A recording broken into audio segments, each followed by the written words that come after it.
Mesdames et messieurs, bonjour et bienvenue dans ce bulletin d'information sur la radio-télévision communautaire RTC.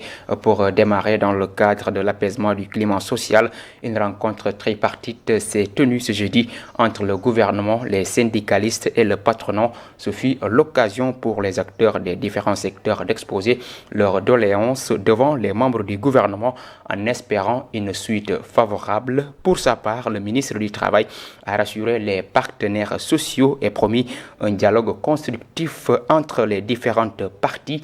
Compte rendu, Dieynaba Omar Sow et Modou Diouf. C'est une rencontre de partage qui s'inscrit dans une dynamique de discussion visant à résoudre les enjeux sociaux du pays. Une occasion pour les acteurs des différents secteurs à exposer leurs doléances et lister leurs mots. Pour l'éducation nationale et l'enseignement supérieur, les professionnels réclament plus de considération.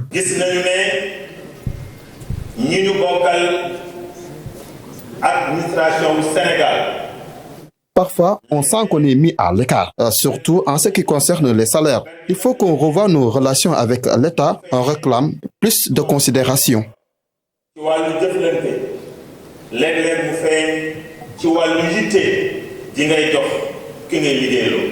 revendication du SAES, c'est la réversion d'un dû. Nous ne demandons pas d'augmentation de salaire. Nous ne demandons pas de l'argent. Nous demandons ce que nous avons cotisé. Dans le secteur de la santé, il est question de revoir l'application des accords signés en 2021, mais aussi de régler le problème du déficit en personnel qui se pose. Nous avons signé des accords depuis le 22 mai 2022. Et jusqu'à présent, il y a des accords qui sont encore en suspens. Monsieur le Premier ministre, convenez avec moi que si nous voulons relancer l'économie sénégalaise, il nous faut des Sénégalais en bonne santé. Pour que ces Sénégalais puissent être en bonne santé, monsieur le Premier ministre, nous devons nous tous ne plus accepter que des agents de santé soient formés par l'État du Sénégal et qu'ils soient laissés à la rue. Deuxième interpellation, c'est la question de la gestion du recrutement des agents. Pour leur part, les représentants des centrales syndicats n'ont pas manqué de lister les difficultés que vivent les travailleurs de la fonction publique, tout en dénonçant le phénomène des licenciements abusifs noté dans ce pays ces derniers temps. En effet, le Sénégal est confronté aujourd'hui à une détérioration du climat social avec la naissance de plusieurs conflits. Partout les travailleurs étant leurs préoccupations. Ici ajoutent les remises en cause des acquis sociaux par certains directeurs généraux qui, au lieu d'aller dans le sens de la promotion de l'emploi, foulent au pied la législation sociale en décidant unilatéralement de mettre au chemin des centres de travail. En réponse aux doléances des travailleurs, le ministre du Travail rassure ses acteurs. Abbas Fall précise que cette rencontre marque le point de départ d'un dialogue constructif et souligne que son objectif est de contribuer à la mise en œuvre de l'agenda de transformation Sénégal 2050. Modou Diouf, par la même occasion, le Premier ministre Ousmane Sonko a estimé que cette rencontre n'est que le début d'une collaboration entre les différents acteurs et le gouvernement du Sénégal. Il a annoncé la signature d'un pacte de stabilité sociale prévu pour le 1er mai prochain. Toutefois, il a invité les travailleurs à faire preuve de patience. Le chef du gouvernement s'est exprimé au micro de Dieynaba Omar Sow et Modou Diouf.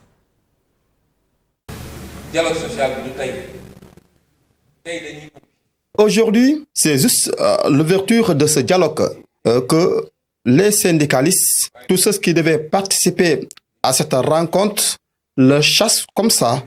C'est juste une ouverture d'un long dialogue qui nous attend. Le vœu du président de la République, c'est de régler pas mal de situations avant le 1er mai. Ça nous permettra, lors également de cette fête du 1er mai, qu'on puisse signer des accords. En tout cas, c'est le vœu du président de la République.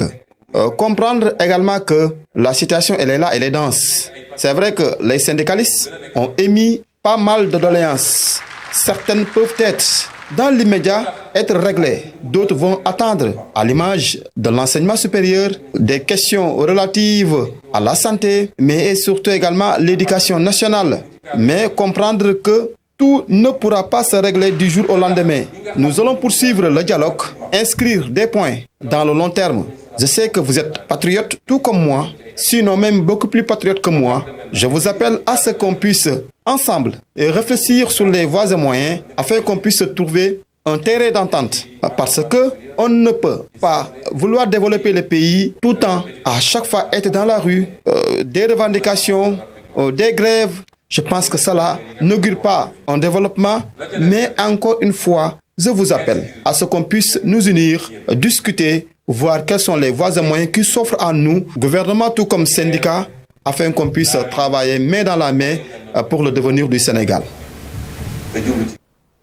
À présent, parlons pêche. Les acteurs de la pêche ont exprimé leur inquiétude face à l'arrêté signé en 2023 par le ministre de la Pêche et de l'Économie maritime qui interdit aux bateaux étrangers d'accoster au quai de pêche de Ziguinchor, entraînant de nombreuses difficultés pour les professionnels du secteur, dont certains se retrouvant aujourd'hui au chômage. Il appelle ainsi le nouveau gouvernement à trouver une solution rapide à cette situation. Moustapha Mankadian, consignataire au port de Ziguinchor, que nous suivons avec Aïssatou Zinette Badji.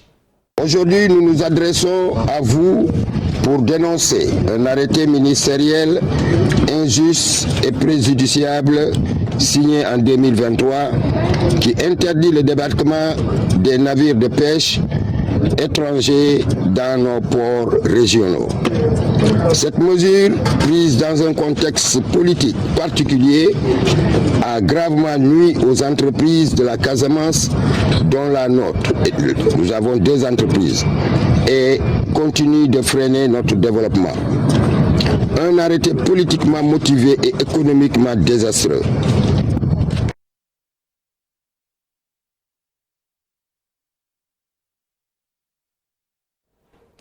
Mesdames et messieurs, nous nous excusons de la qualité de cet élément. Nous poursuivons l'actualité jusqu'à présent pour parler de ce jeudi dernier où la première dame Marie-Khone Faye s'est rendue à Ndiaganiao à l'approche du Ramadan. Elle a offert des produits alimentaires et des matériels médicaux bien accueillis par le personnel de santé du district. Lors de sa visite, elle a insisté sur l'importance de soutenir les initiatives locales et d'améliorer les conditions de vie des populations vulnérables. Compte rendu, Pape Kairé. C'est avec une forte mobilisation que les populations de Ndiaganiao ont accueilli la première dame, Marie-Khone Faye, qui n'est pas venue avec les mains vides. En collaboration avec le ministère de la Famille et des Solidarités et du ministère de la Santé, elle a offert des denrées alimentaires au groupement de femmes et un important lot de matériel à la maternité de Ndiaganiao. Un geste magnifié à sa juste valeur par le médecin-chef du district sanitaire de Thiadiaye. De matériel médicaux, Madame la Première Dame. Ces matériels médicaux octroyés au poste de santé de Ndiaganiao par la Première Dame arrivent à point nommé. C'est sûr et certain que ces matériels vont nous permettre de relever le plateau technique de façon générale à Thiadiaye et d'améliorer également la prise en charge de la santé de la mère et de l'enfant. Franchement, nous remercions la Première Dame par rapport à cette donation. Lors de cette cérémonie, les femmes de Ndiaganiao en ont profité pour exprimer leur doléance à la Première Dame. Dans la zone bas-fond, nous faisons du maraîchage et cultivons des fruits et légumes. La zone centre, nous sommes dans la commercialisation et la zone Sandok, l'élevage, la commercialisation et les produits halieutiques. Par contre, nous avons des difficultés. Or, le référentiel souhaité par le président de la République basé sur le consommé local, la transformation et la commercialisation, je pense que si on nous appuie là-dessus, ce sera parfait.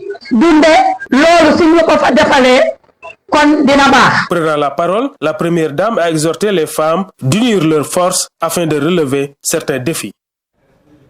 Et pour terminer, à Tivaouane, certains vendeurs de volailles persistent à rester dans l'ancien marché malgré l'exigence de la mairie de les recaser dans un autre espace. Pourtant, la majorité de ces vendeurs ont accepté de s'installer dans ce nouveau lieu en dépit des nombreux problèmes qu'ils rencontrent sur place. Le point avec notre correspondant Chérif Abdul Aziz Touré. Les vendeurs de volailles de Tivaouane sont confrontés à des difficultés dans le cadre de leurs activités. L'un de ces problèmes est lié à la délocalisation de leur lieu de travail situé derrière la nouvelle direction des impôts et domaines par la mairie.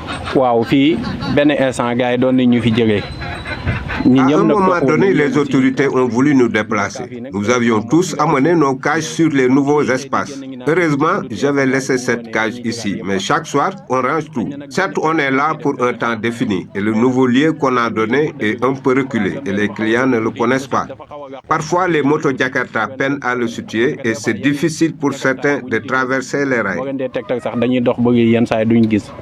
Aussi des fois ak fofu pour ñu jéggi raay bi yenn saa day xaw doon problème ci ñoom waaw. Si certains vendeurs de volailles comme Cheikh Ndiaye sont restés à leur place habituelle, les autres qui ont déménagé dénoncent cet état de fait. Si on pouvait avoir l'eau et l'électricité, ce serait bien. Et les gens restés à l'ancien lieu de vente doivent être amenés ici pour que nous soyons tous au même endroit.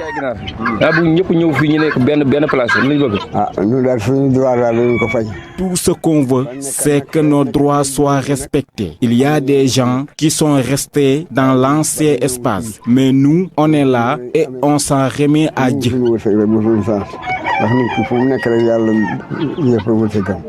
Le problème des vendeurs de volailles de Tivaouane révèle le manque de suivi noté dans certaines mesures prises par les autorités, surtout celles qui concernent les opérations de délocalisation. Mesdames et messieurs, c'est la fin de ce bulletin d'information sur la radio-télévision communautaire RTC. Merci de l'avoir suivi. L'information continue sur www.iracsenegal.sn. Au revoir.